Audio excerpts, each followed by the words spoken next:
En hulle het hom gevra van acting en hy sê wat is die ding wat hy nie van hou nie. Hy sê it's so emotionally taxing. En ek sien veral met mense like jy daai intensity. Like die goeie actors, the big artists, they are intense. Is intensity and it's got to be emotionally draining. Nee, you really gotta love it. Reg of verkeerd, ek bedoel, as jy by die huis kom in die aand na, jy gaan direk, dit is jy nie exhausted nie. Ja, jy's klaar. Jy's depleted, want onthou 'n direkteur speel al die rolle op dieselfde tyd. Ja. 'n Direkteur speel elke persoon op hy verhoog. Hy speel dit nie self nie.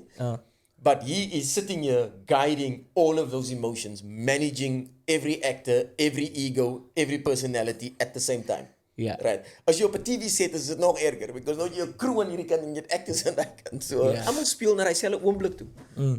The moment we bow and they clap. Right? En Marius Weyers het altyd gesê, as hulle hande klap kan ons môre weer probeer.